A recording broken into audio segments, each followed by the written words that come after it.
est l'architecte et le constructeur. Alléluia. Alors bien aimé, le même Dieu qui a promis à Israël, c'est le même aussi qui nous a fait aussi une promesse. Le même qui va prendre pour Israël, il prendra aussi pour nous. Mais tout cela sera vrai pour que le vrai reste. Il est là. Alors ainsi, pour que nous bénéficions ou expérimenter cette promesse et que ça devienne une réalité dans nos vies, parce qu'un jour nous quitterons de la foi à la vie. Nous allons toucher ce que Dieu a promis. Pour que nous arrivions à l'accomplissement. Alors il nous exhorte, il dit, ne refusez pas d'entendre celui qui parle. Celui qui parle est Dieu des cieux. Et c'est lui qui nous a remis en possession. Aujourd'hui encore Dieu veut nous parler. Dans cette but, afin que ce jour-là qu'on puisse être ensemble. Parce qu'il nous a dit dans Jean 14. Afin que là où il est, nous y soyons aussi. Alléluia. Afin que là où il est, nous y soyons aussi. Alors la place est déjà préparée. Et lui-même prépare aussi son épouse. Mais là, il faut se laisser préparer aussi. Donc il faut que la parole de Dieu prenne place dans notre cœur. Ainsi, ne refusons pas d'entendre. Aujourd'hui encore.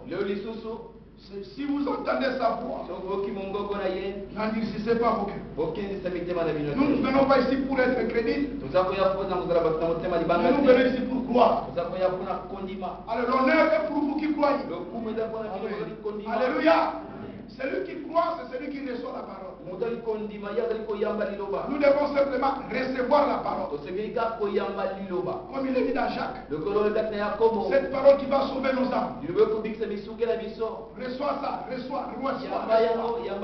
Nous sommes venus pour recevoir. Dieu nous donne et nous recevons. Est-ce que l'honneur revient à notre Seigneur? Est-ce qu'on peut dire amen à cela? Alors il a promis et il le fera. Nous allons inviter notre frère Eli.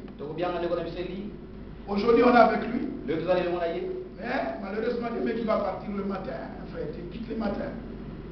Il fallait quitter le soir, après le culte. Hein? Le soir après le culte, tu quittes, c'est simple. Tu quittes seulement après le culte. C'est pas compliqué. Hein, frère? Ah, tu sais. Ah, ok. Bon, ce n'est pas grave. Mais aujourd'hui, Dieu va nous bénir. Alors, frère, approche. Tout simplement, c'est que Dieu a mis dans votre cœur. Ainsi que Dieu nous bénisse tous. Amen.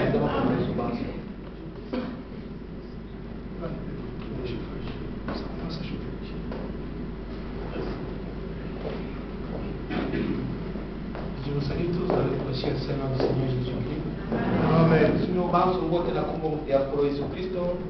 Et que la grâce et la miséricorde de Dieu soient tous multipliés. Amen. Amen. Le Seigneur m'a aidé pendant que j'étais à Vienne en Suisse. Comment toutes les 3 réunions qu'on a tenues, on a vu la main du Seigneur dessus.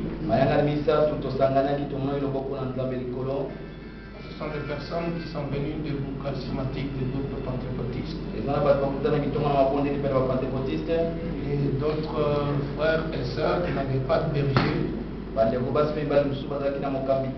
qui avaient soif d'écouter la parole de Dieu. Ils ont arrangé de trouver une salle pour que nous puissions leur apporter la parole dans la simplicité. Et ils ont été frappés dans leur cœur. Et ils ont souhaité qu'on revienne dès que ce sera possible. Mais dans notre prière, que le Seigneur simplement réellement touche leur cœur, que de vraies conversions se fassent. Nous n'avons pas la mission de faire des églises. Notre mission, c'est de prêcher la parole. Amen. Et là où les gens sont touchés par la parole et pas bato basimba mina liloba et qu'ils souhaitent être réunis parce qu'ils sont dans le même coin batombele te basanga na porte bazana ikono moko et que l'occasion nous est offerte pour pouvoir leur parler. et te libako pesa mebiso poto ko konsolo na bango. Nous parlons au nom du Seigneur. To konsolo na bango na komona nkolo. Si le frère Adela n'avait pas programmé que chez lui demain, je pouvais rester partir demain soir.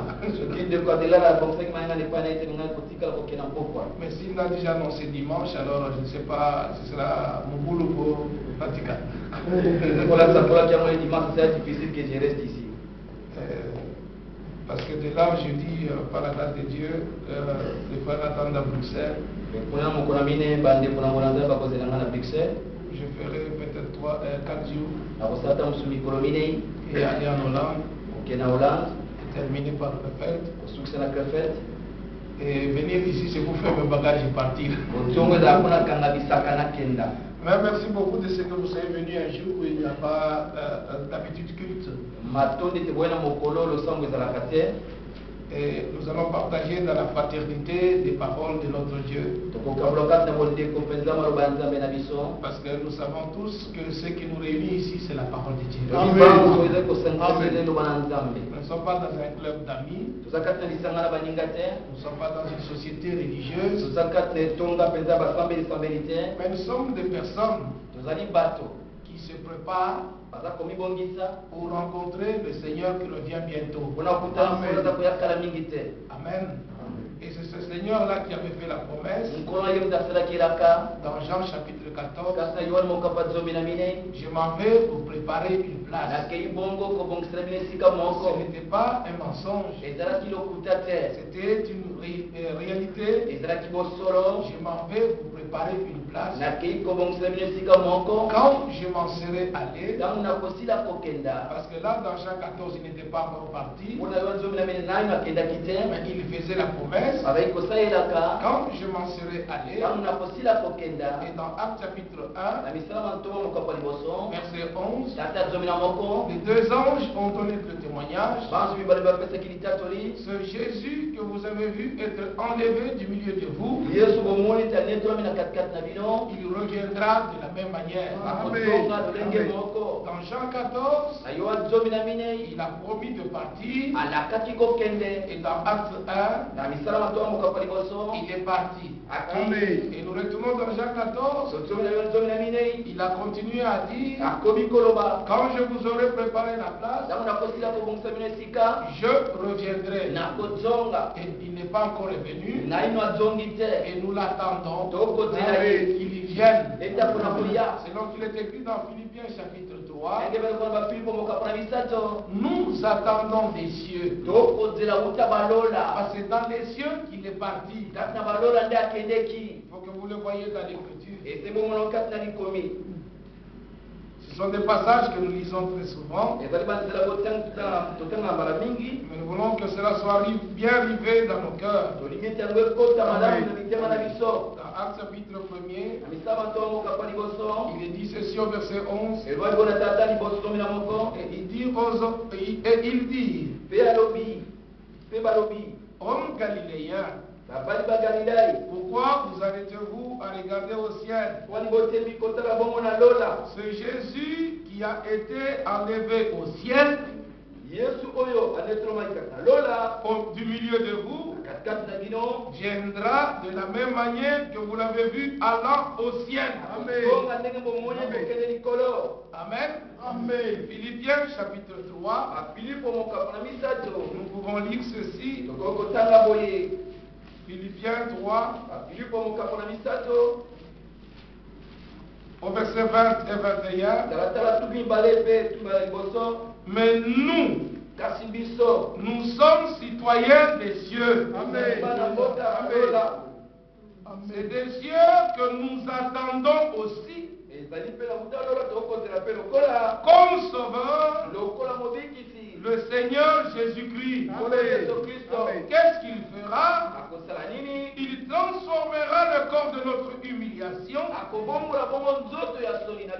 en le rendant semblable au corps de sa gloire. histoire.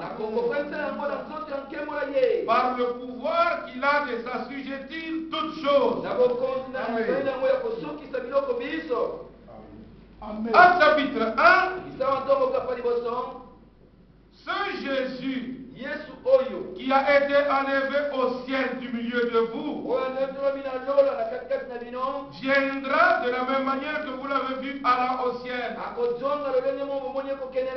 Philippiens chapitre 3 verset 20.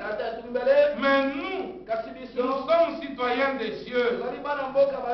C'est des cieux que nous attendons aussi comme sauveur. Le Seigneur Jésus-Christ qui transformera le corps de notre humiliation en le rendant semblable au corps de sa gloire par le pouvoir qu'il a de s'assujettir toutes choses. Il est allé au ciel, nous l'attendons des cieux. Et 1 Jean au chapitre 3 le verset 2 et le verset 3, nous pouvons dire, bien-aimés, nous sommes maintenant enfants de Dieu. Amen. Il faut qu'il en soit ainsi de chacun de nous. Tu n'es pas enfant de Dieu parce que tu viens à l'église, mais tu es enfant de Dieu parce que tu as reçu Jésus comme ton sauveur personnel. Jean chapitre 1, à tous ceux qui l'ont reçu, qui ont cru en son nom, il leur a donné le pouvoir d'être appelés enfants de Dieu. Il n'y a que ceux qui le reçoivent, mais tous, parce qu'il est écrit aussi dans la Bible, tous n'ont pas cru à la bonne nouvelle. Amen. Tous n'ont pas cru. Il n'y a que ceux qui ont cru que Dieu a réellement donné la solution de retour à lui en Jésus-Christ et qui acceptent de tout leur cœur que Christ est venu dans la chair afin de payer le prix, de verser son sang pour que toi et moi nous puissions être réconciliés avec Dieu.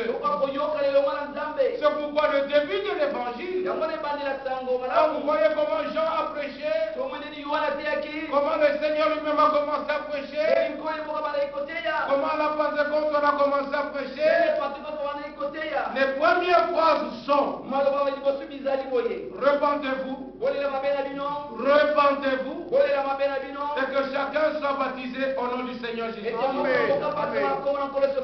Voyez, la repentance est nécessaire dans l'expérience de vie de foi pour chacun de nous. Et vous verrez que la repentance est toujours liée à la conversion à Dieu. Et quand je n'ai pas terminé le verset 3 de 1 Jean, mais je vais lire avec vous ce qui est écrit ici dans Actes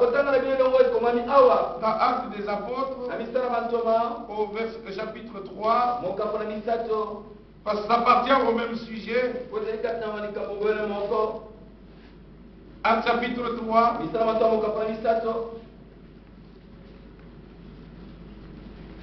verset 17, nous lisons jusqu'au verset 21.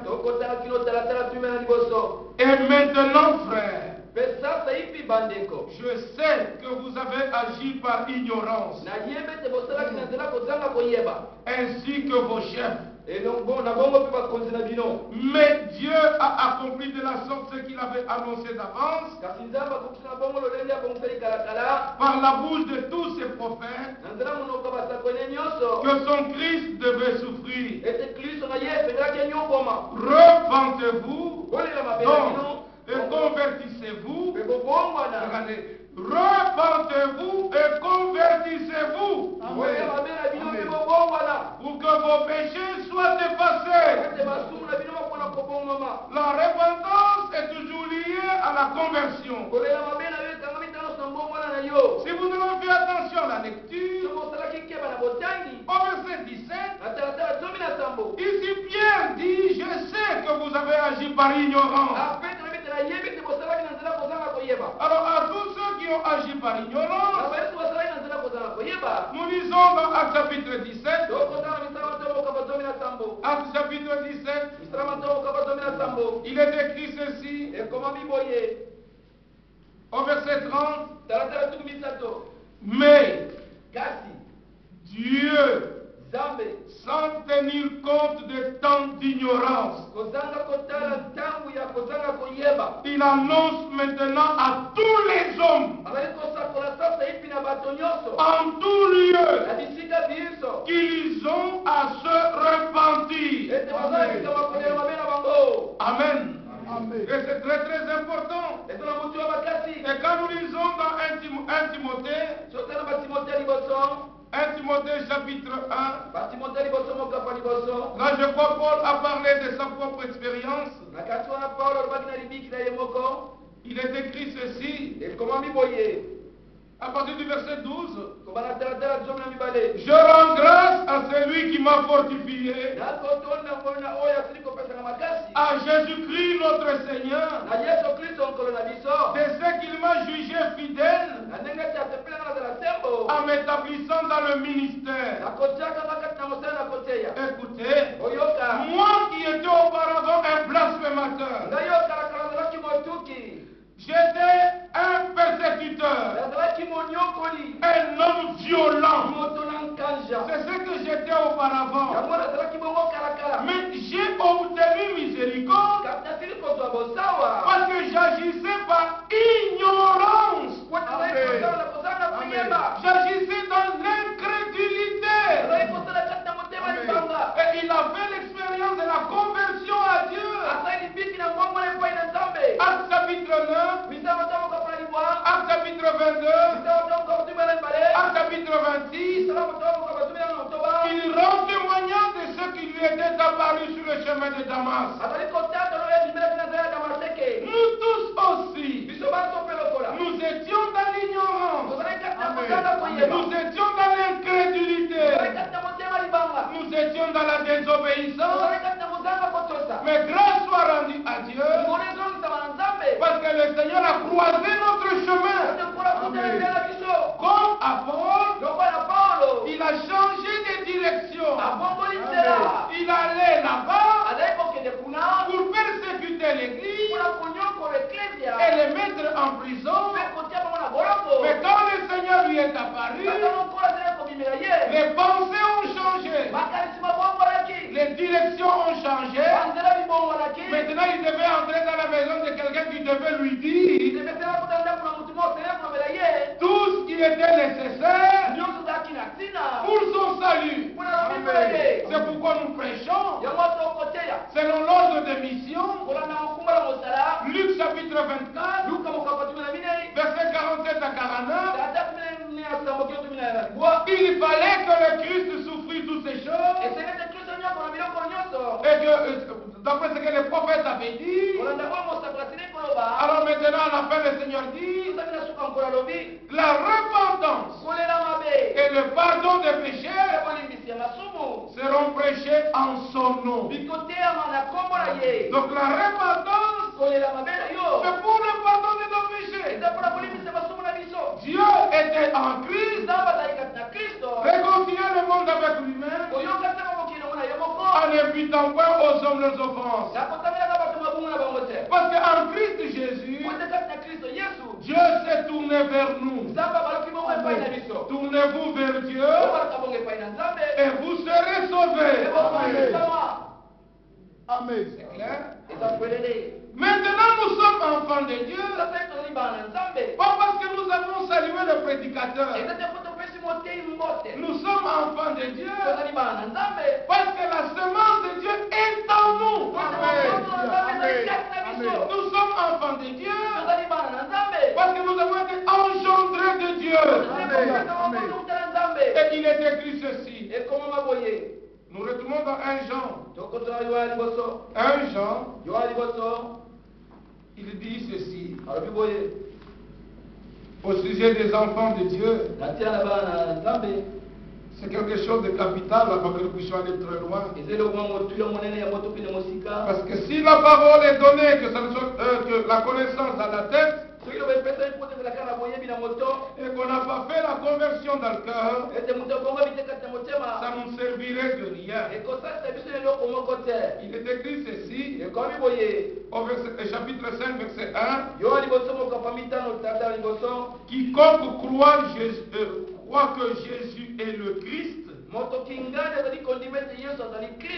celui-là, il est engendré de Dieu. C'est avec exprès que j'ai dit engendré de Dieu.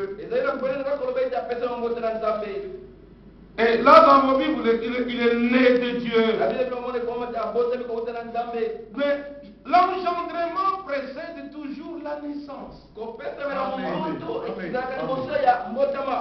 Et c'est en rapport avec la femme qu'on parle de l'enfantement. Mais en rapport avec l'homme, c'est toujours l'engendrement. Alors, quand ce mot ici, les traducteurs souvent ils le mettent en rapport avec Dieu. Il y a des fois ils disent engendré, ils mettent de Dieu. Mais quand nous lisons, par exemple dans les généalogies, après que vous cessiez, nous retournerons là-bas. Nous sommes ici dans Genèse.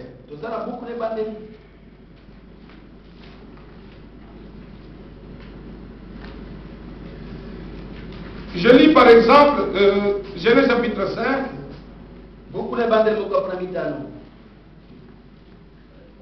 Verset 3. Adam, âgé de 130 ans, engendra un fils à sa ressemblance. Verset 6. Cet âgé de 150 ans, engendra Enoch. Enoch, verset 9, âgé de 90 ans, engendra Kenan. Verset 14 et verset 12. Kenan, âgé de 70 ans, engendra Manaël. Et vous continuerez toujours ainsi, c'est engendré. Mais quand il est question de la femme, il n'est plus question d'engendrement. Mais il est parlé de l'enfantement parce que c'est elle qui reçoit la semence. Amen. Et Dieu, il a engendré son fils. Et le fils est né sur la terre et non dans le ciel, comme quelques-uns le prétendent. Mais nous croyons comme le disent les Écritures. Quiconque croit que Jésus est le Christ, celui-là, il est engendré de Dieu. Et quiconque aime celui qui l'a engendré, aime aussi celui qui est né de lui. Et nous disons encore ceci, au verset 4, car tout ce qui est engendré de Dieu triomphe du monde. Et la victoire qui triomphe du monde, c'est notre foi. Qui est celui qui a triomphé du monde? Sinon celui qui croit que Jésus est le Fils de Dieu. Amen. Il n'y a que celui qui croit que Jésus est le Fils de Dieu. Celui-là triomphe du monde. Et qui triomphe du monde, verset 4, c'est celui qui a la foi. Et qui a la foi, c'est celui qui est engendré de Dieu. Et qui est engendré de Dieu, verset 1, c'est celui qui croit que Jésus est le Christ. Amen. Il faut croire que Jésus, c'est lui le Christ. Et le Bible l'enseigne. Parce que personne ne peut dire que Jésus est le Seigneur si ce n'est pas le Saint-Esprit. Qui était né à Bethléem? Luc chapitre 2. Nous pouvons lire ceci. Dans Luc chapitre 2.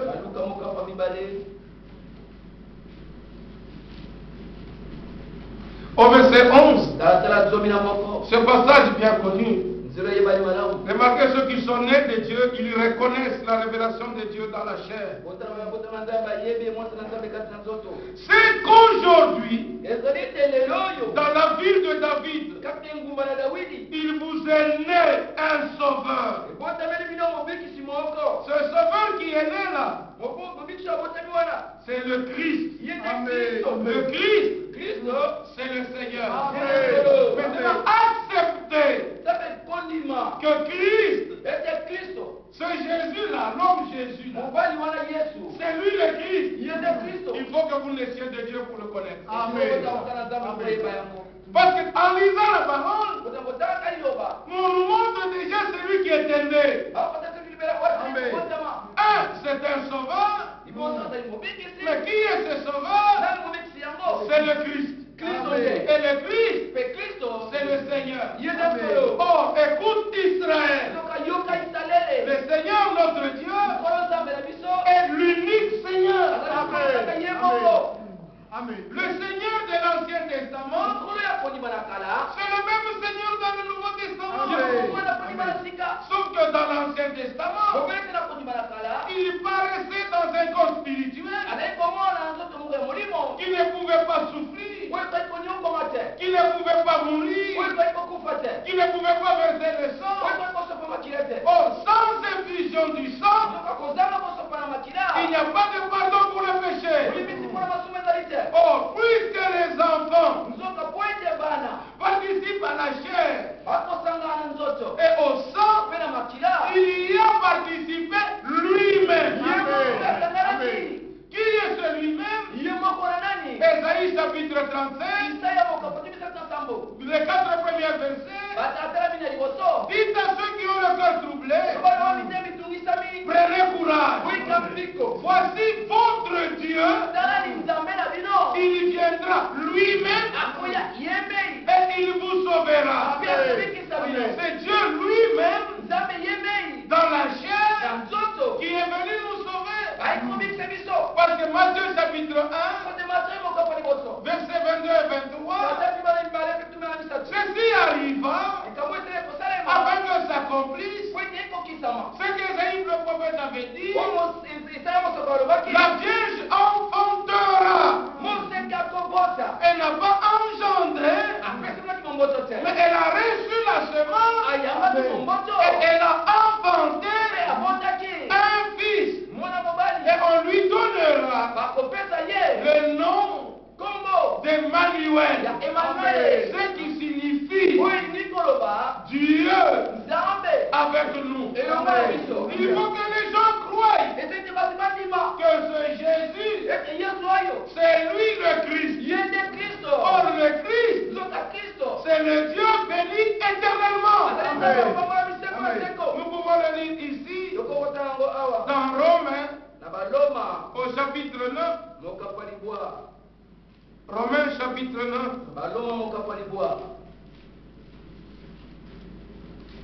Verset 5. Les promesses et les patriarches et ce qui est issu selon la chair, le Christ, qui est au-dessus de toutes choses. Dieu béni éternellement. Amen. Alors il fallait croire que c'est Jésus, c'est lui le Christ. Quand vous croyez, vous êtes nés de nouveau. Amen. Amen. La nouvelle naissance, il faut que lui se révèle à toi. Et que tu comprennes pourquoi il est venu dans la chair. Le Christ, c'est lui le Dieu béni éternellement. Et l'évangile au commencement consistait établi que ce Jésus-là, c'est lui le Christ. Actes des Apôtres, chapitre 17. Nous pouvons lire ceci. Actes des Apôtres, chapitre 17, versets 2 et 3. Paul y entra selon sa coutume pendant 3 sabbats. Il discuta avec eux d'après les Écritures, expliquant et établissant que le Christ devait souffrir et ressusciter des morts. Et ce Jésus que je vous annonce, disait-il, c'est lui qui est le Christ. Alléluia. C'est Jésus que je vous annonce. C'est lui qui est le Christ. Il devrait souffrir. Le Messie devait venir pour souffrir. Mais il est demeuré le même Seigneur.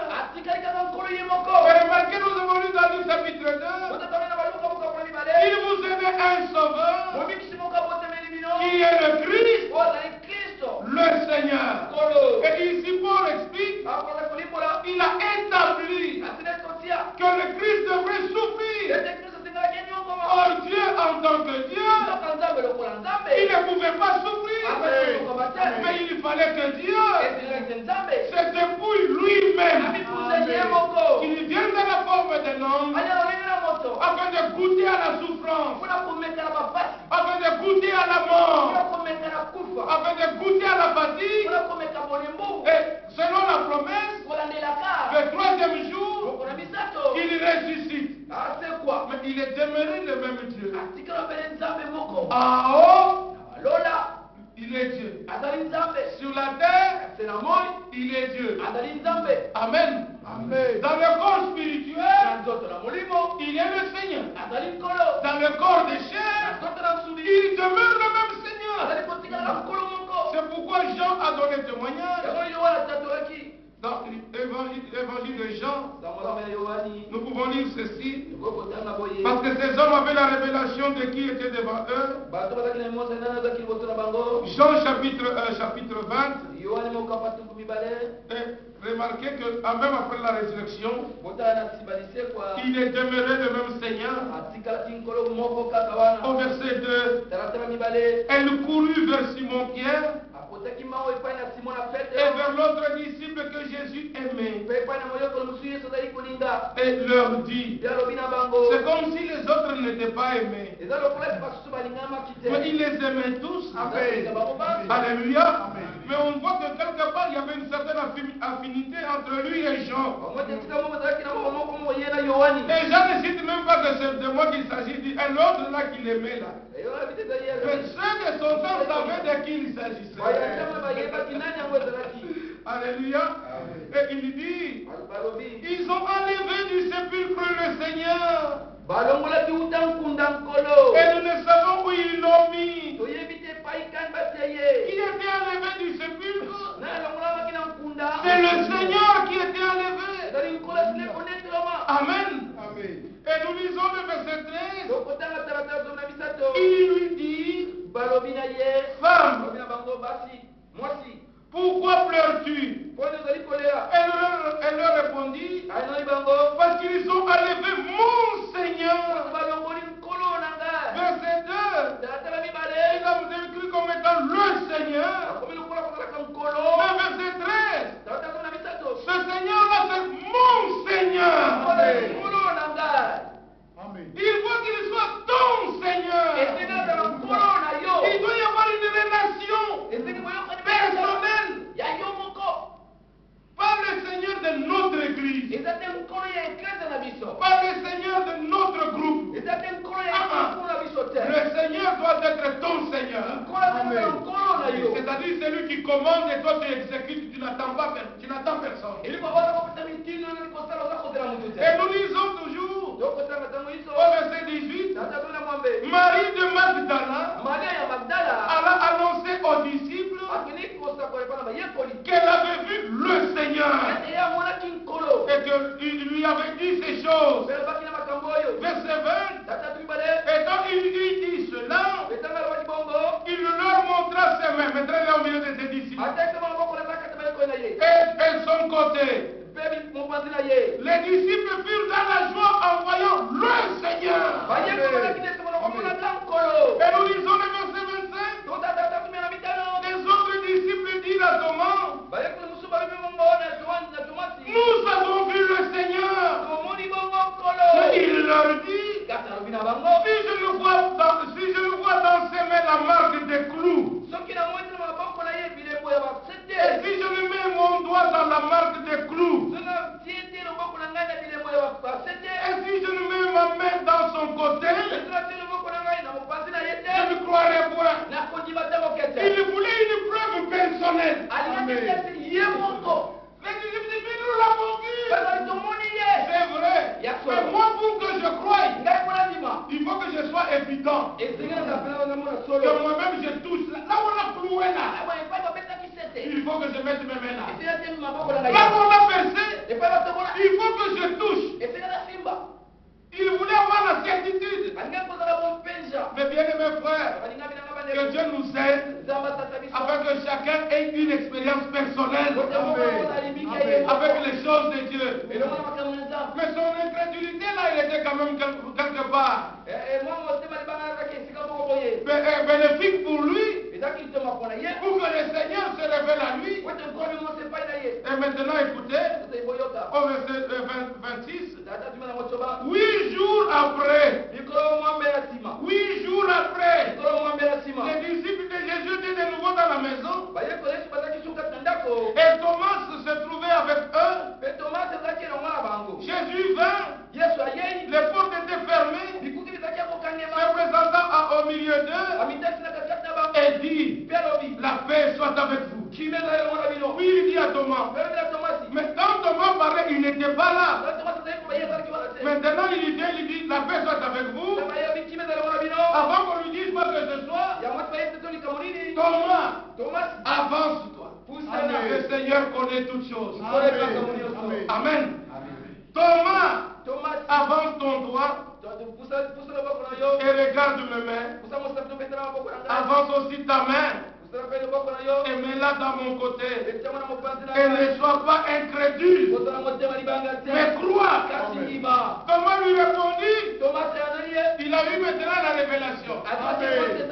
Mon Seigneur et mon Dieu. Alléluia. C'est lui qui était là. Il n'était pas simplement Seigneur. Il a eu la révélation que ce Seigneur, c'est lui Dieu qui s'est abaissé afin de mourir pour nous, de payer le prix pour nous, afin de nous ramener à lui. Et Jean écrit ici au verset 31, mais ces choses ont été écrites afin que vous croyiez. Mais qu'est-ce qu'on doit croire? Que Jésus est le Christ. Et le Christ, c'est le Fils de Dieu. Et qu'en croyant, vous ayez la vie en son nom. Amen. Alléluia. C'est clair? Amen. Que vous croyez que Jésus est le Christ. Amen.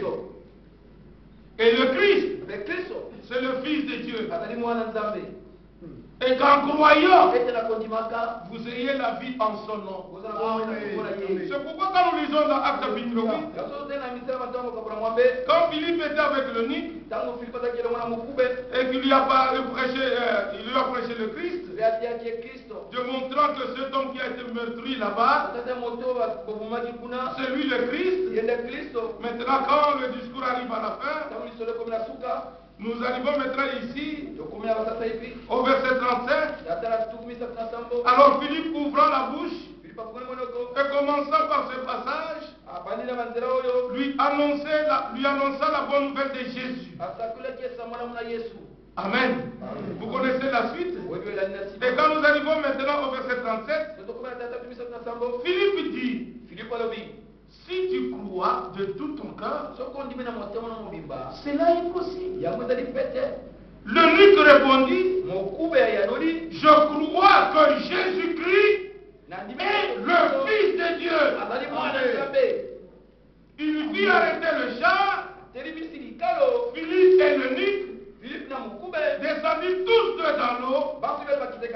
Et Philippe baptisa l'eunuque. Alléluia.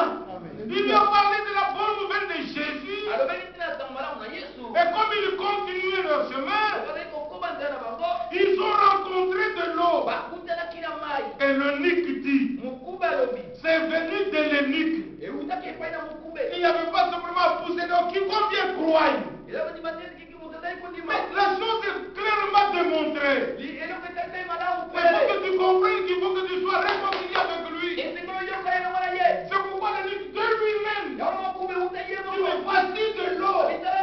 Tu m'as parlé de tout jusqu'au baptême. Qu'est-ce qui va m'empêcher moi que je sois baptisé?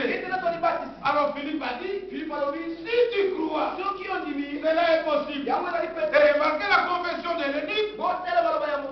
Je crois que Jésus-Christ est le Fils de Dieu. Sur base de cette confession, il l'a baptisé. Mission terminée. L'Esprit de Dieu prit Philippe. Il retourne à Samarie. L'eunuque regarde. Son prédicateur n'est plus là. Mais Dieu était avec lui. Il continua son chemin. Il faut que l'expérience vienne de toi. Que tu la vives toi-même. Tu peux dire alors avec Paul, je sais celui en qui j'ai cru. Amen. Et nous retournons dans 1 Jean chapitre 3. En ce qui concerne être enfant de Dieu, tu dois comprendre que Dieu était en Christ, réconcilier le monde avec lui-même. C'est en Christ que Dieu t'appelle. Et la repentance et le pardon des péchés sont prêchés en son nom. Étant réconcilié avec Dieu, nous avons la paix avec Dieu. Et nous lisons dans 1 Jean, nous sommes maintenant enfants de Dieu.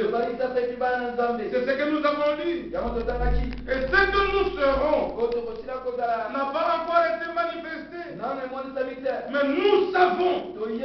Ça, nous ne sommes plus ignorants. Nous savons que lorsqu'il paraîtra, parce qu'il n'a pas encore paru, quand il paraîtra, nous serons semblables à lui, parce que nous le verrons tel qu'il est. Alléluia. Nous serons semblables à lui. Pourquoi? Hébreux chapitre 2, verset 17. En conséquence, il a dû être rendu semblable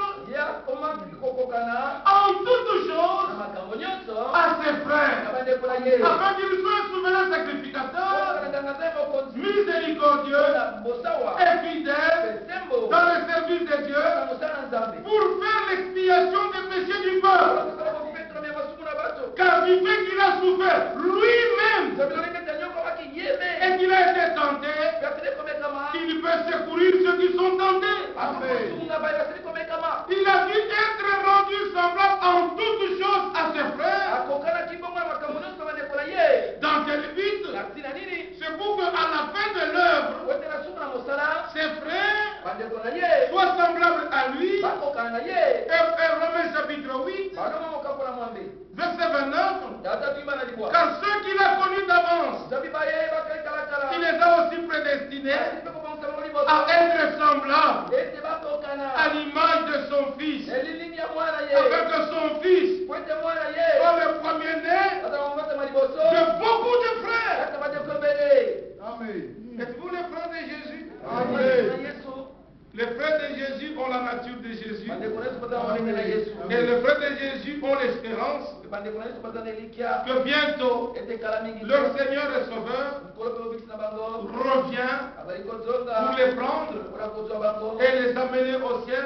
Et nous avons lu dans Actes chapitre 3 le verset 17 et le verset 18. Et quand nous arrivons au verset 19, il est écrit ceci, ce passage bien connu. Repentez-vous donc et convertissez-vous pour que vos péchés soient effacés, afin que des temps de rafraîchissement viennent de la part du Seigneur.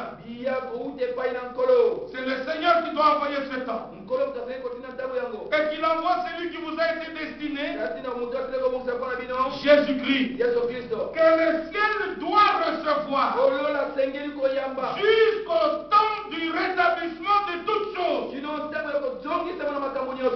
attendons des cieux. Et nous avons ici encore la confirmation que le ciel doit recevoir Jésus jusqu'à ce que toutes choses soient rétablies. Alléluia. Amen. Il doit y avoir un rétablissement dans l'église. Le rétablissement inclut aussi les expériences que nos frères ont fait au commencement. À partir de la conversion, et de la sanctification, de la justification, du baptême de l'esprit. Frère, depuis que le ciel était ouvert à la Pentecôte, le ciel ne s'est jamais refermé. Mais si les gens prétendent que le ciel s'était refermé, qu'ils prennent ce livre, qu'ils nous le disent. Qu'est-ce que nous voulons dire? Depuis qu'il s'est ouvert, dans Actes chapitre 2, le ciel ouvert, partout où la parole était prêchée, le ciel ouvert faisait tomber le Saint-Esprit dans ceux qui croyaient. Nous le voyons dans Actes chapitre 8, ceux qui avaient cru, qui se sont laissés baptiser dans le nom du Seigneur, Pierre et Jean sont allés là-bas à Samarie, ils leur ont posé les mains, ils ont reçu le Saint-Esprit, le ciel n'était pas fermé. Maintenant quand Pierre est allé chez Corneille, chez les gentils, il n'avait même pas besoin de les imposer les mains. Il a parlé de Jésus, le crucifié, le ressuscité, le vivant. L'évangile était si simple. Il s'agissait de la personne de Jésus. Alors maintenant, quand il a parlé de cette manière, avant qu'il ne termine, Dieu a vu que dans le cœur, les gens avaient déjà reçu. Parce que le cœur était disposé à recevoir. Si dans chaque réunion nous venons dans de telles dispositions, que réellement aujourd'hui le ciel va nous parler, nous ne repartirons pas les mêmes personnes. Il doit y avoir un changement. Tu viens avec ta pensée, retourne avec ta pensée. Jamais. Tu viens avec ta pensée, la pensée de Dieu vient, la tienne s'arrête. Tu viens avec ta volonté, la volonté de Dieu est proclamée. Tu plies ta volonté à la volonté de Dieu. Parce que Job a dit, j'ai attaché mon pied à ses pas. J'ai plié ma volonté aux paroles de sa bouche. Puisque le Seigneur nous l'a accordé. Parce que le Seigneur, il n'est pas loin. Le Seigneur, il n'est pas prêt. Le Seigneur est à la porte. C'est clair. Tout le monde, dans tous les domaines, il est réellement à la porte. Nous attendons des cieux comme sauveur le Seigneur Jésus-Christ, qui transformera le corps de notre humiliation. Ce corps qui a beaucoup de stress, cause du chômage, cause du travail, ce corps qui a des maladies, des déceptions, parce que dans le mariage ça n'a pas été, parce que ceci n'a pas été. Il faut que ce corps soit transmué. Mais avant que ce corps soit transmué, aujourd'hui le Seigneur, par son esprit, s'occupe de notre intérieur. Parce que si l'intérieur est changé, et que l'homme nouveau croit de plus en plus, même si notre homme extérieur se détruit, l'homme intérieur se renouvelle de jour en jour. Mais nous savons que ce corps a une promesse. Donc, pas de problème. Quand Jésus revient, toutes les 32 ans, pied tordu, pas de problème. Quand Jésus reviendra, faire. Et il crevait, pas de problème. La promesse est là.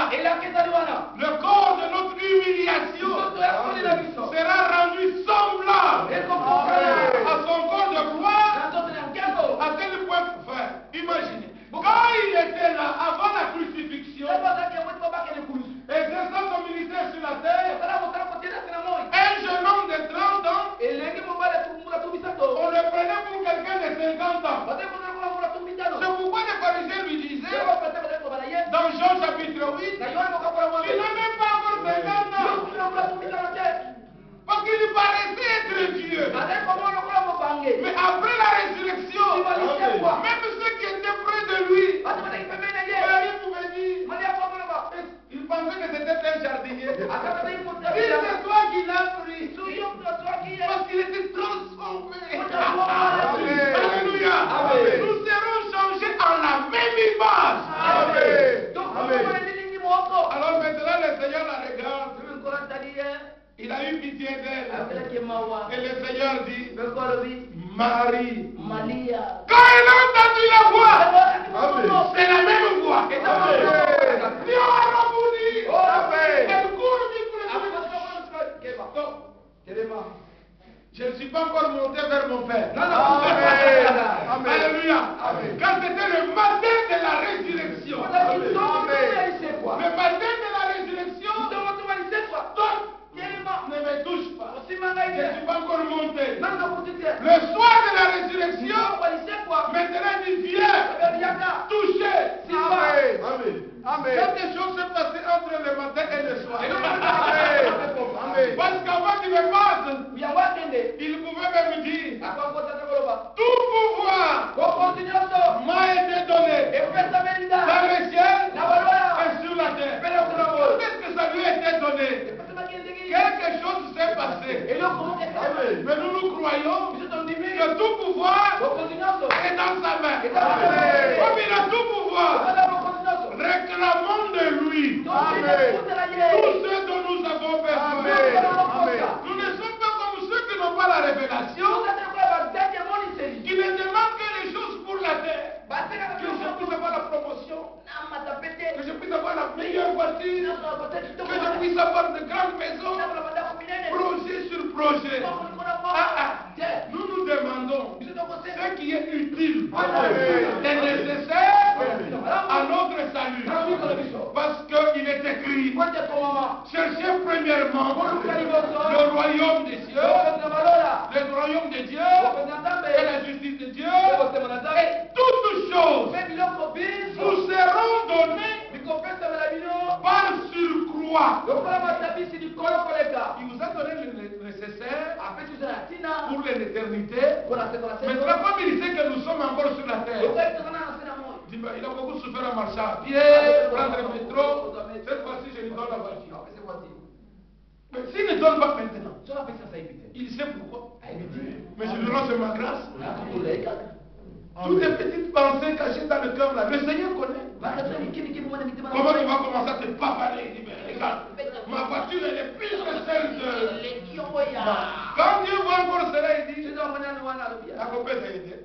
ne vais pas lui donner qui l'attendent encore. Oh Seigneur! Et regarde là. Continue à prier. Quand il verra que maintenant ton cœur est dépouillé des choses matérielles, cet instrument-là, tu l'utiliseras comme un moyen de locomotion. Il lui donne. Quand il veut, à qui il veut, au temps qu'il veut. Amen. Amen. Croyez-vous cela? Amen.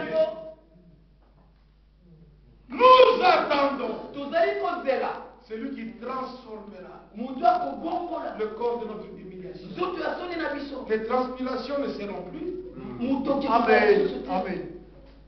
Les tristesses ne seront plus. Aujourd'hui, on vous arrache le mari, demain c'est celui-là qu'on arrache la femme, le lendemain c'est celui-là qu'on arrache 4 enfants. Oh, la Saint-Isabelle, qu'est-ce que j'ai fait? Le Seigneur a donné, le Seigneur a réjoui, que le nom du Seigneur soit loué. Amen. Amen. Paul n'a-t-il pas écrit, mort ou vivant, je suis au Seigneur. Le problème c'est d'être au Seigneur. Parce que le Seigneur réclamera tous ceux qui sont à lui,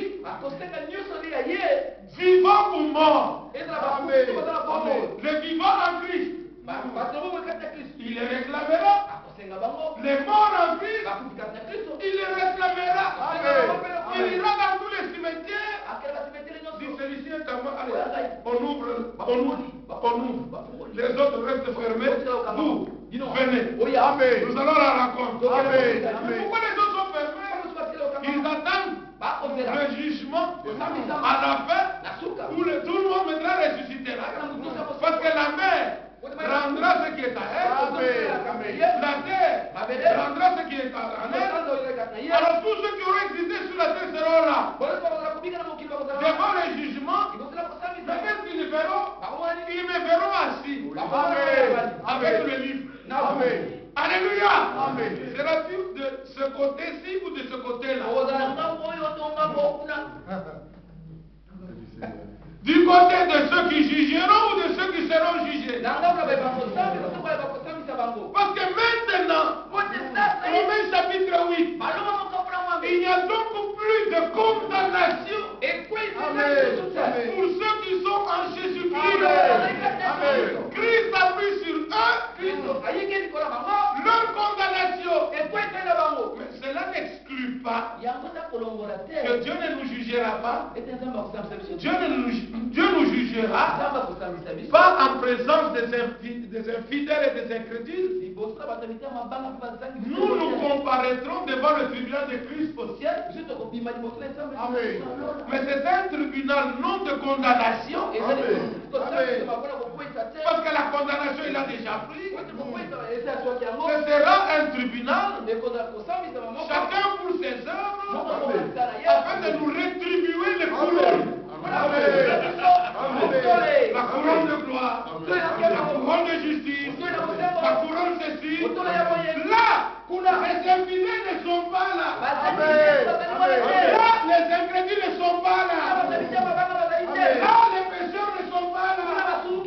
Il n'y a que des justes. Alors là, il y a les autres qui recevront des habits, qui brilleront comme les étoiles, les autres comme la lune. Donc l'éclat sera différent. Et il n'y aura pas de tristesse, mais il y aura tout simplement la joie. Chacun recevra selon ce qu'il aura fait avec la parole sur la terre. C'est pourquoi ne vous lassez pas de faire le bien. Mettez en œuvre votre salut avec crainte et avec tremblement. Parce que vous êtes sauvés, travaillez dans ce salut. Que chacun fasse ce que le Seigneur lui a donné de faire, qu'il le fasse avec zèle. Il y aura une rétribution. Quand Paul dit j'ai travaillé plus que eux tous, c'est vrai, il a travaillé plus que eux tous. Je sais que la couronne m'attend. Parce que je cours, non pas combattant de l'air,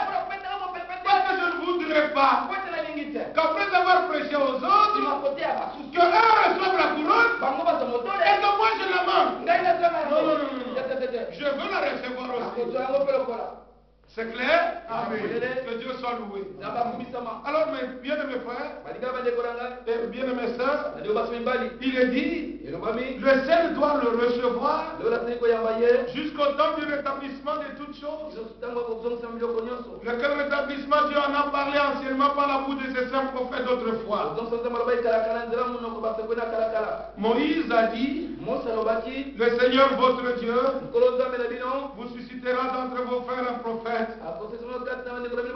comme moi. Le Seigneur votre Dieu. C'est le même Seigneur et Dieu dans le Nouveau Testament. Voilà. Le temps nous manque. Vous l'écouterez dans tout ce qu'il vous dira. On devait l'écouter lui. Dans tout ce qu'il dira. Gardez-vous de refuser d'entendre celui qui vous parle. Amen. Que celui qui a des oreilles pour entendre, qu'il entende ce que l'Esprit dit à l'Église. Dans l'Ancien Testament, quand les prophètes parlaient, les gens pensaient que les prophètes parlaient par eux-mêmes ou pour eux-mêmes. Non. Lisons par exemple non simplement dans Zacharie 1er. Nous lisons le verset 3 et le verset 4. Dis-leur donc, ainsi parle le Seigneur des armées, revenez à moi, dit le Seigneur des armées, et je reviendrai à vous, dit le Seigneur des armées. Ne soyez pas comme vos pères, auxquels s'adressaient les premiers prophètes, en disant, ainsi parle l'Éternel des armées. Détournez-vous de vos mauvaises voies, de vos mauvaises actions. Écoutez, ils n'écoutèrent pas et ils ne firent pas attention à moi, dit l'Éternel. Oh, ils voyaient les prophètes, ils les appelaient à revenir à Dieu. Je ne sais pas si vous avez lu attentivement avec moi comme c'est écrit là. Ne soyez pas comme vos pères, auxquels s'adressaient les premiers prophètes, en disant, ainsi parle l'Éternel des armées. Mais ce sont les prophètes des hommes comme eux qui s'adressaient à eux. Mais ici, ces hommes-là avaient un mandat. Il leur disait, détournez-vous de vos mauvaises voies, de vos mauvaises actions. Écoutez, mais ils n'écoutèrent pas. Ils ne firent pas attention à moi. Pour eux, c'est Jérémie qui a parlé, c'est Moïse qui a parlé, c'est Agé qui a parlé. Mais quand un prophète parle, selon la commission de Dieu, sous l'inspiration de l'Esprit, là c'est le plus l'homme qui parle, c'est le Seigneur qui s'adresse à son peuple. Il faut que nous parvenions à faire la différence entre lorsque l'homme parle et lorsque l'homme parle de la part de Dieu. Remarquez par exemple, la femme de Moïse, elle devait faire la différence. Quand Moïse lui parlait en tant que son mari, c'est Moïse avec sa femme. Mais quand Moïse parlait de la part de Dieu, elle devrait respecter cela. Là, ce n'est plus maintenant les relations de l'homme et son mari, l'homme et sa femme. Là, c'est l'homme de Dieu parlant de la part de Dieu au peuple de Dieu parmi lesquels sa femme appartenait. Amen. Voyons un peu quelques petits exemples. Ici dans l'écriture, par exemple en lisant ici dans Agé, qu'on nous a lu là, nous pouvons prendre Agé au chapitre 1er, verset 12. Zorobabel, fils de Sheltiel, Josué, fils de Josadak, le souverain sacrificateur, et tout le reste du peuple, entendit la voix de l'Éternel leur Dieu et les paroles d'Agé le prophète, selon la mission que lui avait donnée l'Éternel leur Dieu. Il avait une mission, il avait un mandat, il avait un envoi divin. Ils entendirent la voix de l'Éternel leur Dieu et les paroles d'Agé le prophète. Et le peuple fut saisi de crainte devant l'Éternel. Verset 13. Agé, envoyé ou messager de l'Éternel, dit au peuple, d'après l'ordre de l'Éternel, je suis avec nous. Alléluia. Dieu est avec nous lorsque nous écoutons sa voix. Lorsque nous écoutons ses envoyés, c'est alors que nous pouvons dire Dieu est avec nous. Agé qui nous attendent un peu, comprennent le prophète Moïse dans 2 Chroniques. Qu'est-ce que j'ai dit? On va lire effectivement le 2 Chroniques chapitre 20, le verset 20. Mais avant cela, je voulais vous lire le prophète Moïse dans Exode chapitre 14. Exode 14. Nous lisons ceci, versets 30 et 31. En ce jour, l'Éternel délivra Israël de la main des Égyptiens. Et Israël vit sur le rivage de la mer les Égyptiens qui étaient morts. Israël vit la main puissante que l'Éternel avait dirigée contre les Égyptiens.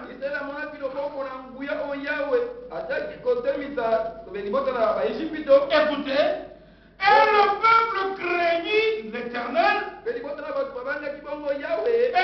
peuple crut en l'Éternel et en Moïse son serviteur. Amen. Moïse avait les paroles, mais le Seigneur agissait par sa puissance.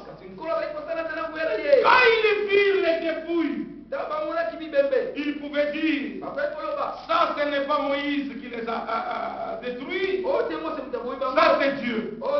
Mais Dieu les a détruits sur base de la parole que Moïse a prononcée de la part du Seigneur. Le peuple crut dans le Seigneur et dans les paroles de Moïse, parce que Dieu confirmait sa parole. Pensez-vous que nous allons continuer comme ça dans l'église sans que le Seigneur ne confirme sa parole en étendant sa droite et que de grands signes se produisent et des conversions comme dans la Bible soient là? Ce que nous lisons dans les actes reviendra de la même manière. Pour les Saphira et Anania, ils font leur mensonge, viennent tisser, ils viennent à l'église, Dieu n'a pas secoué la tête. Non, non. Il a regardé. Il dit, est-ce à ce prix que tu as vendu le champ?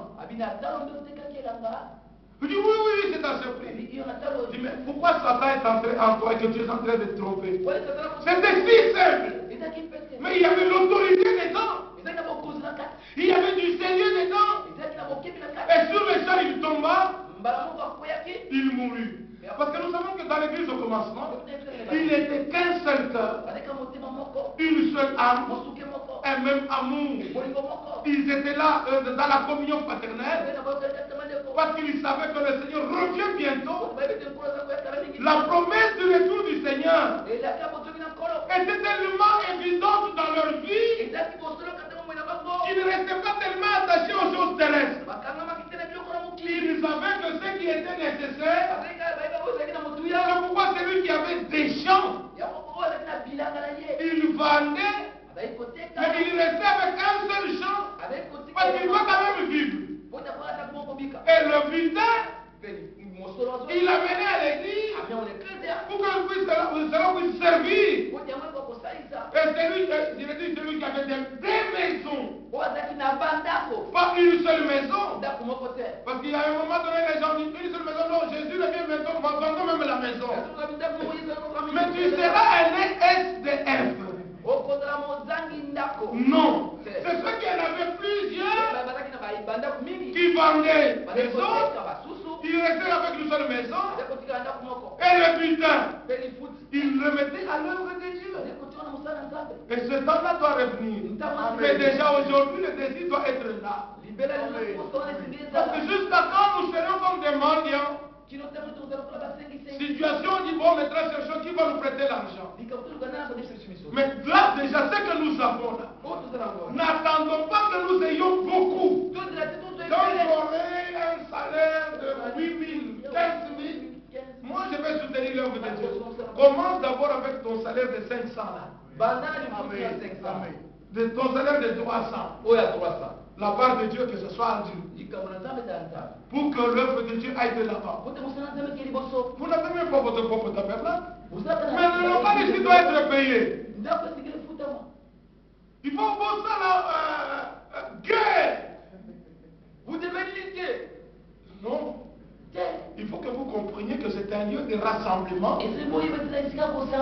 Pendant l'hiver, il y a le froid dehors, nous devons être quand même quelque part. Pendant l'été, il y a la chaleur, mais nous devons nous abriter quand même. Et que les instructions nous soient données. Ce n'est qu'un passager. Et le Seigneur a dit, mettez-moi de la sorte à l'épreuve. Si je ne vous bénirai pas. Alléluia. Alors que le Seigneur nous donne la sagesse simplement. Que les choses qui sont attachées à l'œuvre de Dieu, que ce soit à l'œuvre de Dieu. Et que l'œuvre de Dieu prospère entre ses propres mains. Là n'est pas tellement notre sujet, mais le Seigneur parle toujours. Parce qu'il sait qu'il y a un besoin quelque part, une âme dans la souffrance. Il faut qu'elle soit secourue. Amen. Amen. Toute écriture est inspirée de Dieu. C'est par le Saint-Esprit que nous prêchons. Afin que ceux qui sont des dieux écoutent Dieu et qu'ils se disent. Remarquez que du temps de la Bible, ce n'est pas des sujets. Ceux qui écoutaient la prédication, eux-mêmes posaient la question. Maintenant, dans cette matière, que ferons-nous? Et la réponse publique venait. Amen.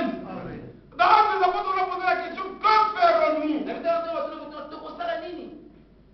Quand vous lisez dans les évangiles, comme Jean prêchait, Jean, les militaires aussi venaient poser la question. Et nous maintenant, quand nous venons à ceci, qu'est-ce que nous allons faire? On leur a dit ce qu'il doit faire. N'allez pas arracher les choses des gens. Contentez-vous de votre solde. Chacun, dans sa situation, trouver une solution. Les autres sont venus à Jésus. Bon, maintenant nous voulons savoir. Parce qu'au sujet du mariage, Moïse nous a dit. Mais qu'est-ce que toi tu nous dis? C'est le problème le plus ancien.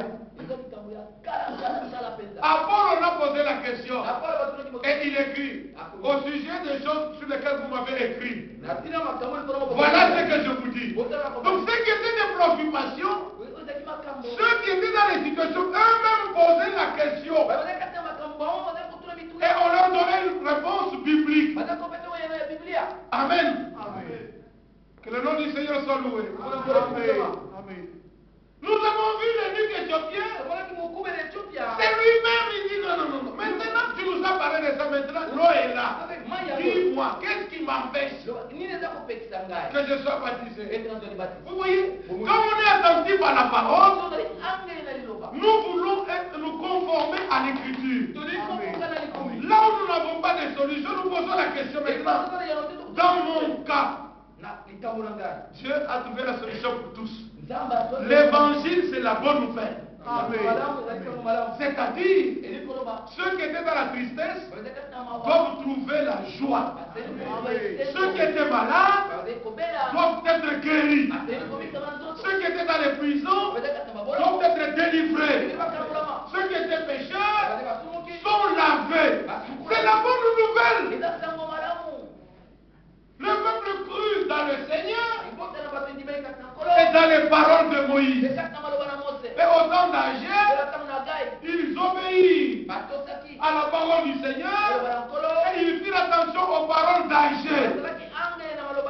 Et quand nous lisons dans 2 Chroniques, chapitre 20, c'est le passage que vous connaissez souvent. 2 Chroniques, chapitre 20, le verset 20, il dit ceci. Le lendemain, ils se mirent en marche de grand matin pour le désert de Tekoa. À leur départ, Josaphat se présenta et dit: écoutez-moi, Juda et habitants de Jérusalem, confiez-vous en l'Éternel votre Dieu et vous serez affermis. Confiez-vous à ses prophètes et vous réussirez. Autre traduction, vous aurez la victoire. Confiez-vous en l'Éternel qui est votre Dieu, vous serez affermis. Confiez-vous à ses prophètes et vous aurez la victoire. Vous voyez, il y a l'Éternel, il y a les frères et les prophètes. Mais nous devons croire comme le disent les Écritures. C'est ainsi que, au temps de Jean-Baptiste, tous ceux qui ont écouté Jean-Baptiste, ils ont fait preuve qu'ils étaient prédestinés dans ce temps-là à être libérés de la religion des pharisiens. Ils ont écouté le Seigneur leur parler, leur montrant le chemin. C'est ainsi qu'ils ont suivi Jésus. Il fallait que Jean parle pour que leurs yeux voient. Que Ésaïe chapitre 40 est une réalité. Maintenant cet homme ne nous attire pas à lui, mais il a frayé le chemin pour que nous allions à Jésus. C'est pourquoi le jour où son assemblée s'est vidée, il a dit: bon, mon travail est terminé. Il faut que je descende, je diminue et que lui croisse. Quelqu'un même est venu accuser Jésus chez Jean. Il dit: mais l'homme que tu as baptisé ici, nous le trouvons là-bas, en train de baptiser avec ses disciples, et un grand nombre va là-bas. Jean était calme, et sa réponse fut: c'est de lui que je vous ai dit,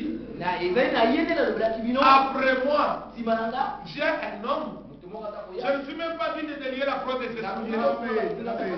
Il est venu après moi, mais il était avant moi. Suivez-le. Alléluia. Il est venu après moi, mais il était avant moi. Dans la chair, il est venu après lui. Mais dans l'esprit, Christ demeure éternellement. Avant Jean, Christ était, mais Jésus n'était pas. Après Jean, Jésus était, et Christ entra dans le monde.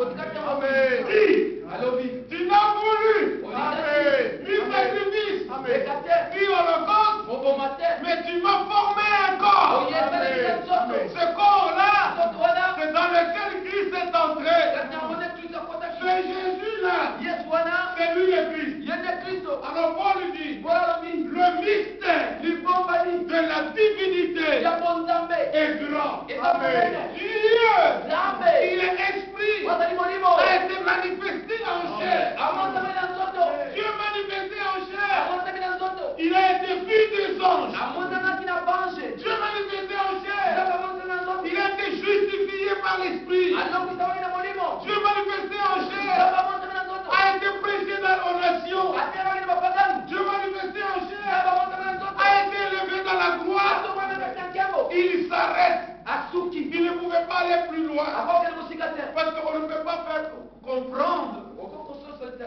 ce qui est incompréhensible. Expliquer ce qui est inexplicable. À un niveau, on s'arrête. Il faut que maintenant Dieu vienne se révéler lui-même à celui qui écoute. Amen. Amen. À un certain niveau, on s'arrête. Maintenant, c'est toi et Dieu. C'est pourquoi aussi Paul disait à Timothée, comprends ce que je te dis. Le Seigneur te donnera de l'intelligence pour toutes choses. Regardez, comprends ce que je te dis. Mais le Seigneur te donnera l'intelligence pour toutes choses. Pas moi. Moi j'ai parlé, mais l'intelligence. Il y a celui qui avait donné l'intelligence et la compréhension aux disciples après sa résurrection. C'est le même.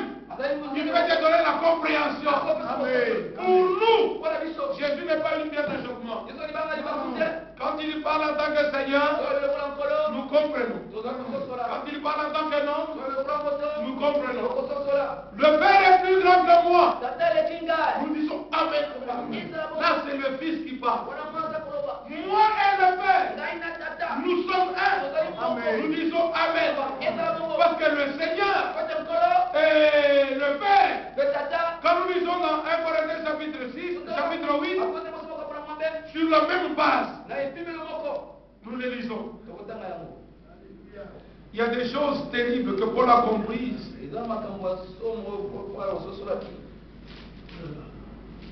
Vous allez me donner 15 minutes que j'achève quand même. Oui, oui. Parce qu'on va parler de la date. Il est 22h. Dieu soit loué. Amen. C'est bon. Ce livre, il est vraiment merveilleux. C'est notre seule consolation sur la terre. Amen. Crise économique, crise du travail, le froid, consolation, c'est ça. Amen. Amen. Amen. J'ai dit 1 Corinthiens, chapitre 8. Nous lisons ceci. Verset 4 jusqu'au verset 7. Pour ce qui est donc de manger de viande sacrifiée aux idoles, nous savons qu'il n'y a point d'idole dans le monde et qu'il n'y a qu'un seul Dieu. Disons Amen. Car ce qui est des êtres qui sont appelés Dieu, si les êtres qui sont appelés Dieu sont dans les ciels, sont sur la terre, comme il existe réellement plusieurs dieux et plusieurs seigneurs que les gens inventent, verset 6. Mais il y a moins pour nous. Pour nous, il n'y a qu'un seul Dieu, le Père, de qui viennent toutes choses. Vous suivez? Il n'y a qu'un seul Dieu, le Père, de qui viennent toutes choses. Et pour qui nous sommes? Pour nous, il y a un seul Seigneur, Jésus-Christ, par qui sont toutes choses et pour qui nous sommes. Amen. Le Père, pour qui sont toutes choses, de qui nous sommes, un seul Seigneur, Jésus, pour qui sont toutes choses, même dénominateur. Oui. Amen. Amen. Amen. Mais quand nous lisons 1 Corinthiens chapitre 6, verset 14, et Dieu qui a ressuscité le Seigneur nous ressuscitera aussi par sa puissance. Les raisonneurs se grattent la tête. Vous voyez ici, Dieu a ressuscité le Seigneur. Nous disons Amen. Dieu ne meurt pas. Celui qui est mort à la croix, c'est le Seigneur. Et le Seigneur, à la croix, il est mort en tant que fils. Vous saisissez? Celui qui a ressuscité, Dieu qui a ressuscité le Seigneur, nous ressuscitera. Mais remarquez que Paul, il a placé cette relation de père en fils à cause de nous. Parce qu'il fallait d'avoir l'un de nos frères pour faire la médiation. Amen. Il nous fallait l'un de nos frères pour intercéder. Il nous fallait l'un de nos frères pour présenter le sacrifice. Il nous fallait l'un de nos frères pour être sacrifice. Il nous fallait l'un de nos frères pour être avocat. Il nous fallait l'un de nos frères pour être là à côté de Dieu. Alors on a cherché au ciel, on n'a pas trouvé. Sur la terre, on n'a pas trouvé. Partout, on n'a pas trouvé. Dieu lui-même a dit, je me dépouille. Amen. Amen. Je deviens un homme. Alors Paul écrit. Nous sommes dans Hébreux. Hébreux chapitre 7. Il est écrit ceci. Hébreux chapitre 7.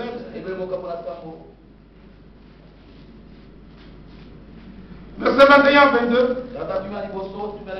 Car les Lévites sont devenus sacrificateurs sans serment. Mais Jésus est devenu avec serment. Par celui qui lui a dit. Le Seigneur a juré. Et il ne se repentira pas. Tu es sacrificateur pour toujours. C'est l'ordre de Melchisédek. Jésus, le Jésus là, que nous avons démontré et établi que c'est lui le Christ. Et par cela même, le garant d'une alliance plus excellente. Alléluia. Le garant d'une alliance plus excellente. Agé chapitre 2. Je reste fidèle à mon alliance que j'ai faite avec mon père. Vous pouvez vous imaginer, malgré les égarements d'Israël, le retour leurs égarements, Dieu leur dit, moi je reste fidèle à l'alliance que je leur ai faite. J'accomplirai ma parole. Amen.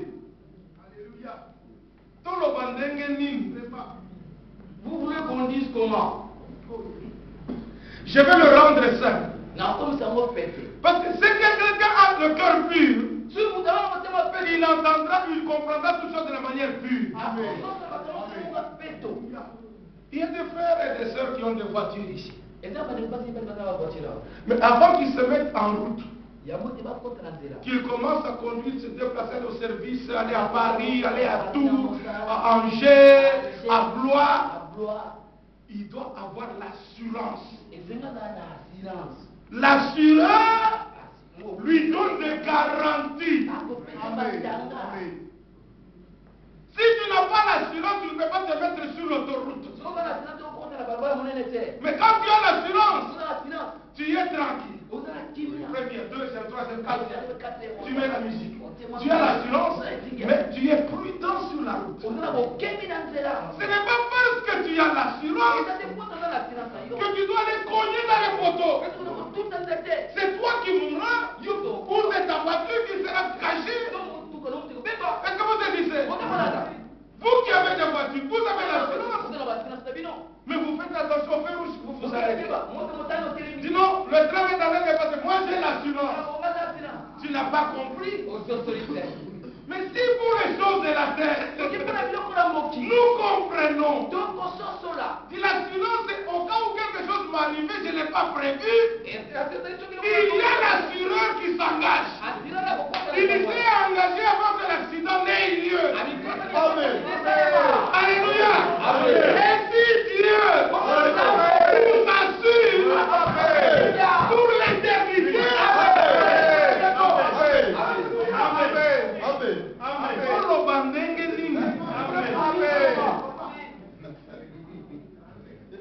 vous comprenez, Damani? Il est le garant d'une alliance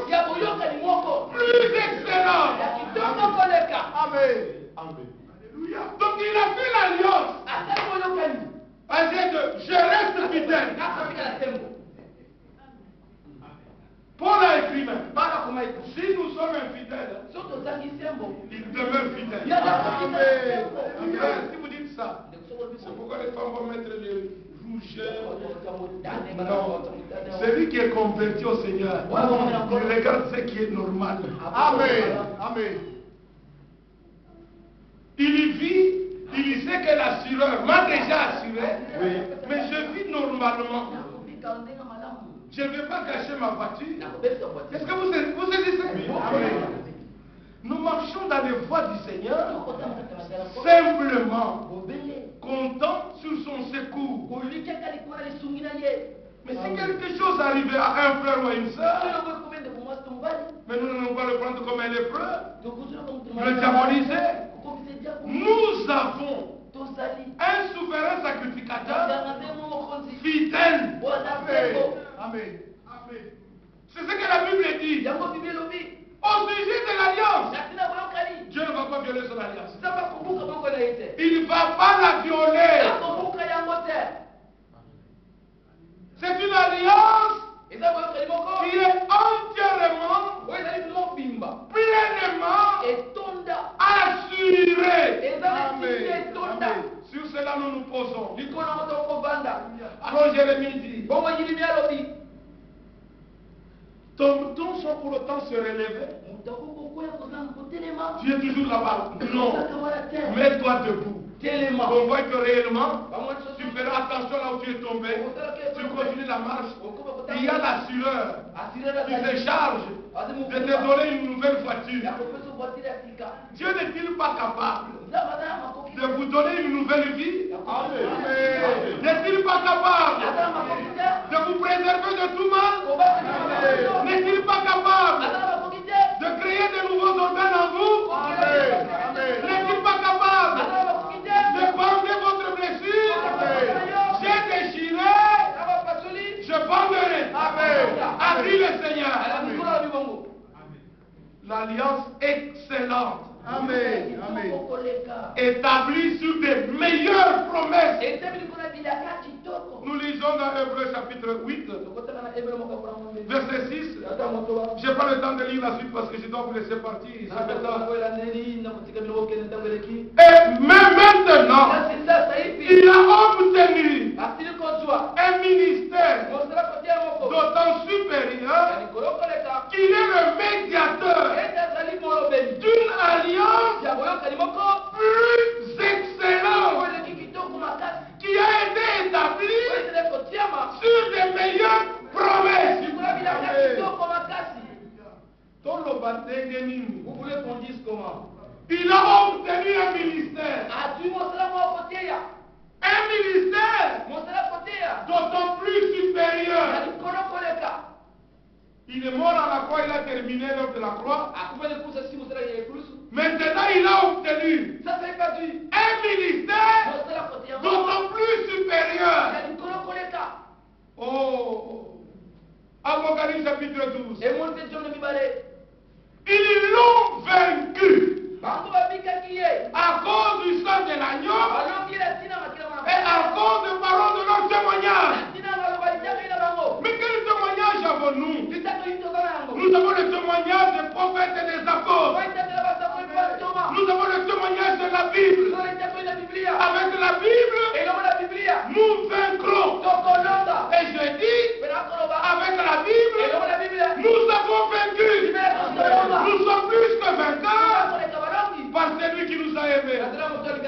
Si Dieu t'aime, il se révèle à toi, il te révèle sa parole, alors tu lui donnes entièrement sa vie. Nous l'avons chanté, nous te donnons tout maintenant. Je veux marcher avec toi, parce que je sais celui en qui j'ai cru. Amen. Amen. Je ne suis pas un extraterrestre. Non, je suis sur la terre. Parce que le premier Adam a été tiré de la terre. Et la Bible dit, comme nous avons revêtu l'image du premier Adam, nous revêtirons l'image du deuxième et dernier Adam. Amen. Amen. Croyez-vous cela? Dans l'homme intérieur, j'accepte la parole, j'obéis à la parole. Avec cette obéissance dans le cœur, j'apprends au corps à se soumettre à la loi de Dieu. Amen. Amen. La parole de Dieu qui est en moi. Amen. Alléluia. Loué soit le nom du Seigneur. Amen. Un ministère d'autant plus supérieur qu'il est le médiateur d'une alliance plus excellente. Établi sur de meilleures promesses. Mais pour être médiateur, il devait être souverain sacrificateur. Lisons le verset 23 du chapitre 7. Et jusqu'au verset 25. De plus, il y a eu des sacrificateurs en grand nombre. Parce que la mort les empêchait d'être permanents. Mais lui, parce qu'il demeure éternellement, il possède un sacerdoce qui n'est pas transmissible. Ce qu'il lui fait, personne d'autre ne peut le faire. Et il ne peut confier cette tâche à aucun autre. Lui-même est suffisant pour le faire. Pour tous les âges. C'est aussi pour cela qu'il peut sauver parfaitement ceux qui s'approchent de Dieu par lui, étant toujours vivant pour intercéder en leur faveur. Amen. Médiateur, souverain sacrificateur, intercesseur. Donc pour intercéder, il devait être souverain sacrificateur. Pour faire la médiation, il devait être un souverain sacrificateur. Un ministère d'autant plus supérieur, établi sur une alliance excellente. Laquelle alliance est établie sur de meilleures promesses. En vertu de ces promesses-là, 2 Pierre chapitre 1. Nous lisons là-bas. 2 Pierre chapitre 1. Comme il y a le meilleur, une alliance excellente, établie sur de meilleures promesses. Alors maintenant ici nous avons la confirmation de ce que le Seigneur est capable de faire dans la vie de tous ceux qui se confient en lui. Verset 3. Sa divine puissance nous a donné tout ce qui contribue à la vie et à la piété au moyen de la connaissance de celui qui nous a appelés par sa propre gloire et par sa vertu. Sa gloire et sa vertu nous assurent, nous garantissent de sa part les plus grandes et les plus précieuses promesses. Les promesses ne sont pas simplement meilleures, mais elles sont précieuses. Afin que par ces promesses, vous deveniez participants de la nature divine. Et étant de la nature divine, vous fuyez la corruption qui existe dans le monde par la convoitise. Et comme vous avez fui ces choses, à cause de cela même, faites tous vos efforts pour joindre à votre foi la vertu, à la vertu, la connaissance, à la connaissance, la maîtrise de soi, à la maîtrise de soi, la patience, à la patience, la piété, à la piété, l'amitié paternelle, à l'amitié paternelle, l'amour. C'est le summum. Amen. Oh, cet amour est déversé dans nos cœurs par le Saint-Esprit envoyé du ciel. Car si ces choses sont en vous, et ils sont avec abondance, elles ne vous laisseront point oisifs, ni stériles, pour la connaissance de notre Seigneur Jésus-Christ. Mais celui à qui ces choses ne sont point est aveugle, il ne voit pas de loin, et il a mis en oubli la purification de ses anciens péchés. C'est pourquoi, frère, appliquez-vous d'autant plus à faire vivre votre vocation et votre élection, car en faisant cela, vous ne plongerez jamais. Appliquez-vous. a permis votre vocation et votre élection. Que Dieu bénisse tous ceux qui ont à cœur de venir au rassemblement aussi longtemps qu'on peut dire aujourd'hui. C'est par ce moyen-là que le Seigneur ajoute à la fois la connaissance, à la connaissance la vertu. Là, c'est un effort que tu dois faire pour braver le froid, braver les distances, pour venir. Quand vous écoutez, sa divine puissance nous donne tout ce qui contribue à la vie et à la piété. C'est sa divine puissance qui nous donne. Si le Seigneur n'a pas donné, il n'a pas donné. Et tous ceux qui ont fabriqué par eux-mêmes, vous le verrez, ils se voient au-dessus des autres. Moi, je ne suis pas des pharisiens. Mais nous sommes ce que nous sommes par la grâce de Dieu. Amen. Alors le Seigneur qui a ébranlé la terre, il ébranlera aussi les cieux, parce qu'il demeure fidèle à son alliance. Et quand nous parlons de l'alliance, on peut se souvenir de l'arc qu'il avait mis dans la nuit, parce qu'il avait fait alliance avec Noé et avec ses enfants. C'est pourquoi même quand un enfant a mal marché, Dieu s'est souvenu de son alliance. Il ne l'a pas maudit. Il a maudit l'enfant de cet enfant-là. Parce que Dieu a béni et béni pour toujours. Et à cause de l'alliance, il est écrit dans Apocalypse chapitre 4. Je crois qu'on peut s'arrêter jusque-là. Tout a été dit de la conversion jusqu'aux promesses de Dieu et l'assurance que nous avons devant Dieu. C'est cette assurance qui nous donne la force de marcher dans les voies du Seigneur. Et nous lisons ceci. Après cela, je regardais et voici une porte était ouverte dans le ciel. La première fois que j'avais entendu, comme le son d'une trompette, et qui me parlait, dit, monte ici et je te ferai voir ce qui doit arriver dans la suite de temps. Aussitôt je fus saisi par l'esprit, et voici il y avait un trône dans le ciel, et sur ce trône quelqu'un était assis. Celui qui était assis avait l'aspect d'une pierre de jaspe et de sardoine, et le trône était environné d'un arc-en-ciel semblable à de l'émeraude. Le trône était environné d'un arc-en-ciel. Dieu se souviendra toujours de son alliance.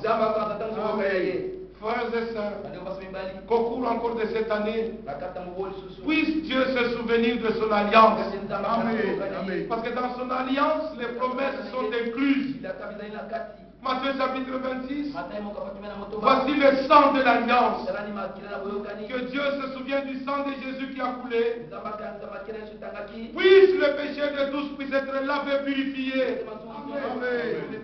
Que Dieu se souvienne de ce sang.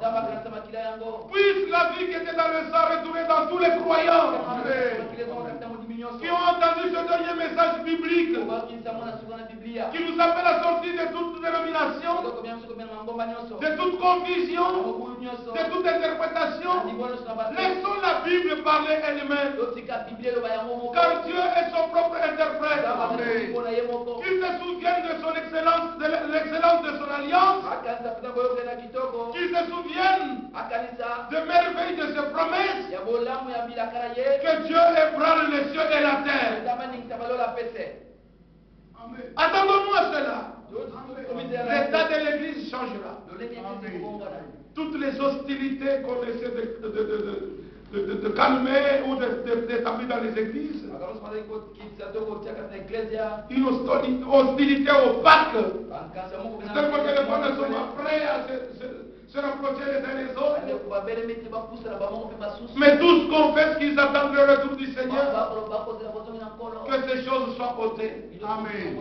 C'est vrai, la prophétie disait, l'amour d'un plus grand nombre se refroidira, mais au milieu des élus, le Seigneur nous exhorte, revenez au premier amour. Amen.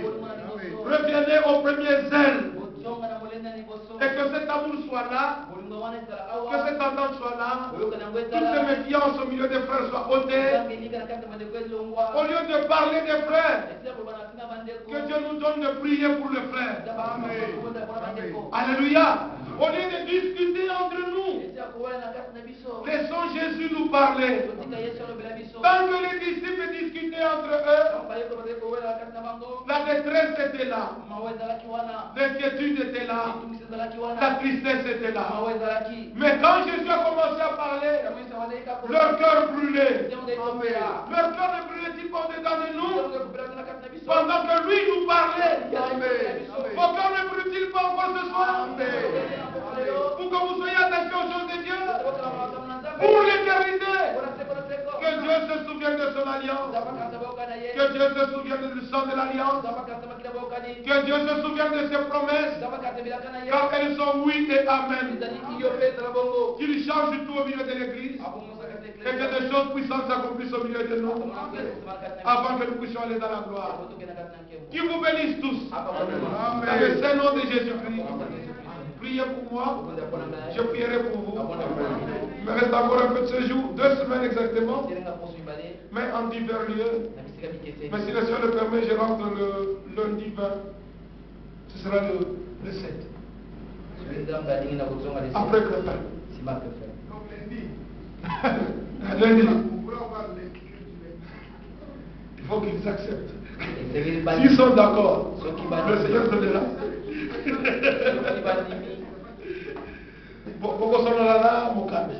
Que Dieu vous bénisse. Amen. Moi je ne suis que de passage. Ce que vous aurez décidé, je me soumettrai. La Bible dit soumettez-vous les uns aux autres. Dieu a dit qu'il était bon envers vous ce soir. Amen. Oh, je l'aime. Oui, je l'aime. Ah, c'est lui m'a aimé et a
donné sa vie pour moi. Ces frères et ces sœurs nous ont ton témoignage au noir. Que tu les as aimés. Je crois que tu as révélé toutes choses. Que tout orgueil donne que tu es famille. Et que Seigneur, nous sommes humilité de nous apporter de son part. Bénis sa grâce. La réserve de Dieu. Seigneur fidèle, nous te rendons grâce pour tout ce que tu ne cesses de manifester au milieu de nous et en nous. Merci pour ta visitation ce soir. Tu as